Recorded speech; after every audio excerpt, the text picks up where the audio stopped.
Baik anak-anak, kita ketemu kembali. Kita lanjutkan pokok bahasan kita yaitu tentang kemagnetan. Masih kemagnetan. Mari kita simak bersama-sama.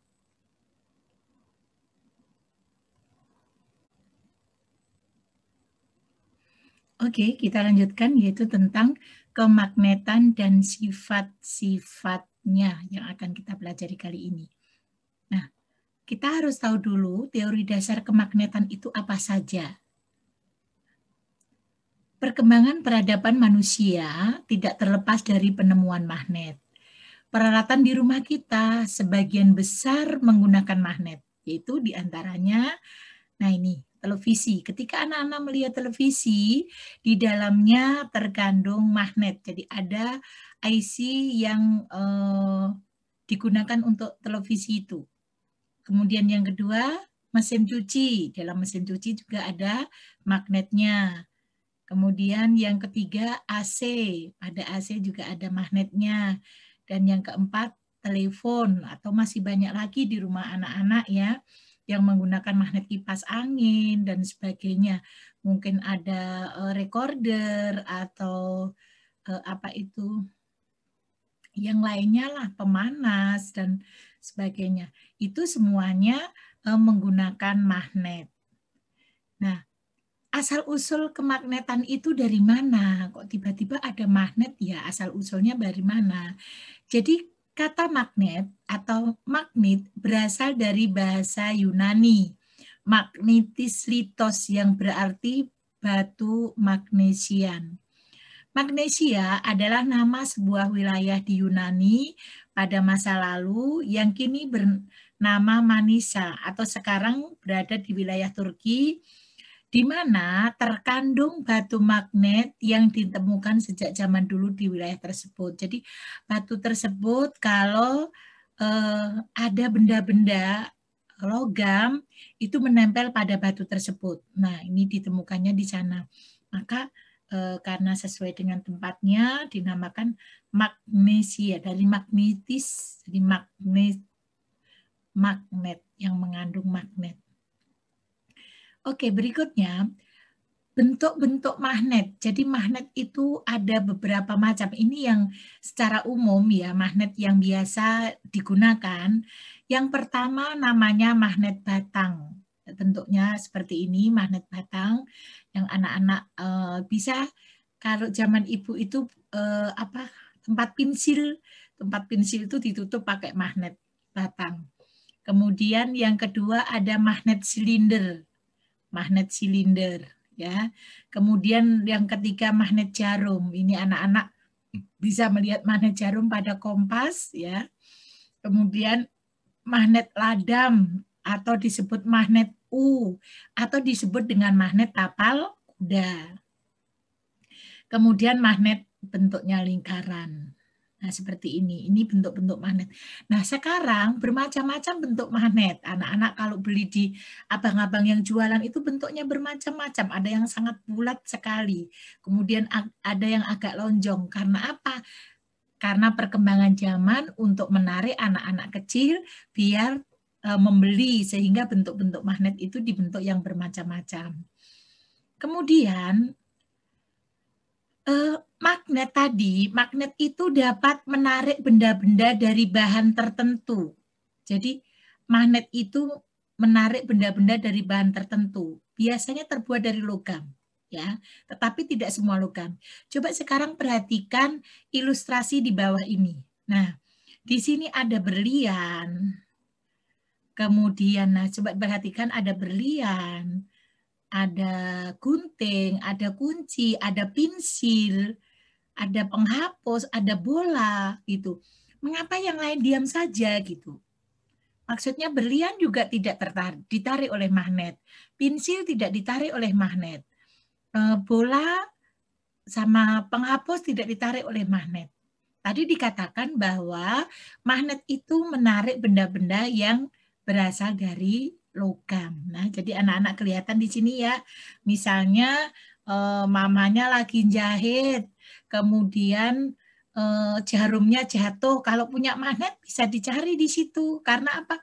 Jarumnya nanti akan menempel di sini. Nah, akan menempel pada magnet tersebut, ya. Oke, bisa difahami ya. Tapi kita menggunakan magnet yang kuat. Nah, sekarang magnet itu dapat digolongkan menjadi 3. Yang pertama namanya ferromagnetik. Jika bahan yang ditarik kuat oleh magnet. Jadi besi, baja, kobal, nikel itu kemagnetannya sangat kuat. Jadi termasuk dalam kelompok ferromagnetik. Kemudian ada paramagnetik, bahan yang ditarik lemah oleh magnet. Magnesium, titanium, platina. Kemudian ada diamagnetik, bahan yang ditolak oleh magnet. Aluminium, emas, perak, timah, bismut, raksa intan. Nah, jadi kalau menghafalkan gampang, ferro para dia. Ferro kuat, para itu lemah, dia itu tidak bisa ditarik. Coba kalau anak-anak emas, intan bisa ditarik oleh magnet, bisa jalan ke toko emas lewat depannya menggunakan magnet. Intannya atau berliannya bisa ikut ke magnet kita. Nah, jadi untuk emas, intan tidak bisa ditarik oleh magnet. Ferro para dia. Oke, berikutnya magnet itu selalu memiliki 2 kutub, yaitu kutub utara dan kutub selatan. Jadi pasti mempunyai 2 kutub, kutub utara dan kutub selatan. Coba perhatikan ilustrasi di sini.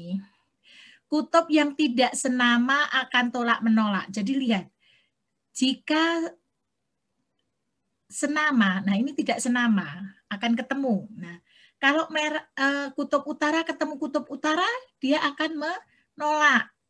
Kutub utara ketemu selatan akan tertarik. Coba perhatikanlah ilustrasi ini. Ketika sama, dia akan menolak. Tetapi ketika tidak sama, dia akan tertarik. Nah, ya. Nah, ketika sama, dia menolak. Ketika tidak sama, akan menarik. Artinya apa? Ketika kutubnya tidak senama, akan saling menarik. Kalau senama akan saling tolak menolak. Kutub utara dengan kutub utara ya menolak. Kutub selatan menolak. Tapi kutub utara ketemu kutub selatan maka akan saling tarik menarik. Nah ini kutub yang sama akan saling menolak seperti ini. Kutub utara dengan kutub utara.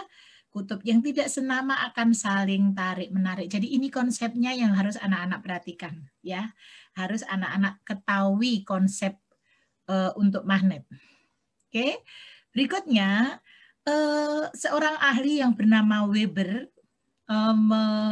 mempunyai hipotesa besi dan baja terdiri dari atom-atom magnet yang disebut magnet elementer. Magnet elementer itu magnet-magnet kecil atau atom-atom kecil yang berada di benda yang akan kita magnetkan. Misalnya seperti tadi, kita mempunyai sebatang besi atau baja. Besi atau baja misalnya gini, Ibu mempunyai nih kecil ini ya, misalnya ini baja. Nah, ini sebelum dimagnetkan dia tidak menjadi magnet. Ya, paku besi, paku baja itu tidak menjadi magnet, tetapi di dalamnya ada magnet elementer, magnet-magnet kecil di dalamnya. Nah, besi dan baja yang tidak bersifat magnet, susunan magnet elementernya tidak teratur. Sebelum menjadi magnet itu acak. Terserah dia kemana saja menghadapnya magnet elementernya. Seperti anak-anak, ibarat anak-anak mau baris, sebelum disiapkan anak-anak menghadap ke kiri, ke kanan, ke belakang. Tapi ketika sudah disiapkan semua menghadap ke depan. Sama seperti ini. Ketika belum menjadi magnet, magnet elementernya tidak teratur. Ya. Nah, tetapi sesudah menjadi magnet, susunan magnet elementernya sangat teratur. Sesudah menjadi magnet. Sesudah menjadi magnet sangat teratur. Nah, magnet elementer pada besi mudah diarahkan. Jadi tadi kita menggunakan besi dan baja. Pada besi mudah diarahkan. Tetapi sifat kemagnetannya cepat hilang. Pada baja itu magnet elementernya sukar untuk diarahkan. Tetapi jika sudah menjadi magnet, sifat kemagnetannya tetap atau permanen. Ya, jadi kalau besi remanen, kalau baja permanen. Nah, di sini nih, magnet elementer pada baja sukar diarahkan, tetapi sifat kemagnetannya tetap atau permanen. Ini bisa dilihat. Di sini tadi magnet elementer pada benda bukan magnet acak, terserah. Mau menghadap kemana saja boleh. Tetapi ketika sudah menjadi magnet harus sama. Ya, sama tadi seperti Ibu kasih contoh, baris sebelum disiapkan menghadap kemana-mana. Tapi ketika sudah siap, semua menghadap ke satu arah. Berikutnya, tadi magnet memiliki dua kutub, ya. Kutub magnet adalah ujung-ujung magnet yang mempunyai gaya tarik atau gaya tolak paling besar di sini nih, kutub magnet, ya. Kemudian setiap magnet selalu mempunyai dua kutub, yaitu kutub utara dan kutub selatan. Kekuatannya paling besar ini menempel. Ini percobaannya menggunakan serbuk besi. Oke. Bagaimana sifat kemagnetan jika magnet tersebut jatuh dan patah? Misalnya kita punya magnet batang. Punya magnet batang ini, satu magnet batang. Kemudian magnet ini jatuh dan patah. Nah, kalau dia patah menjadi dua, sifat kemagnetannya masih sama. Jadi walaupun misalnya patahannya di sini tetap akan menjadi kutub selatan-utara, selatan-utara. Ini akan jatuh lagi menjadi dua, tetap selatan-utara, selatan-utara. Sini sama, selatan-utara, selatan-utara. Jadi tidak pernah misalnya akan tertukar gitu, yang selatan jadi utara, tidak. Jadi dia akan tetap mempunyai kutub magnet yang sama, tetap ada dua. Walaupun di sini misalnya, loh Bu, tadi kan sini selatan. Kalau sini jatuh, enggak, dia begitu jatuh tetap sini selatan, sini utara. Ya, itu yang harus diperhatikan. Nah, tetap memiliki dua kutub seperti walaupun dia akan menjadi berapa bagian, iya, ini misalnya jatuh lagi, ya tetap aja selatan utara, selatan utara, selatan utara gitu ya. Pengaruh magnet pada magnet-magnet elementer benda yang bersifat magnetik dan non-magnetik. Coba perhatikan ini. Nah, ini benda, pengaruhnya, pengaruh magnet tadi. Kalau pada tembaga, kalau didekati dengan magnet, nah, dia kalau besi, coba besi. Nah, jadi ketika didekatkan magnet, maka dia akan berubah menjadi magnet elementernya ini akan berubah, no, ya, mempunyai ini yang sama. Oke, coba perhatikan lagi. Nah, oke, sampai di sini dulu perjumpaan kita tentang magnet. Sukses selalu buat anak-anak. Amin. Sampai jumpa. Sekarang ini anak-anak perhatikan di sini. Ini bagaimana bisa orang bermain catur tetapi kelihatannya di atas gitu ya. Di atas nggak bisa, nggak jatuh gitu. Ternyata di bawah caturnya itu ada magnet juga. Kemudian yang ini magnet juga. Sehingga apa? Akan terjadi tarik-menarik. Dia tidak jatuh. Nah, makanya digeser seperti ini tidak jatuh. Ya. Oke, coba perhatikan. Tetap dia bisa di udara tetapi tidak jatuh. Itulah apa itu penemuan-penemuan tentang magnet yang akan kita pelajari.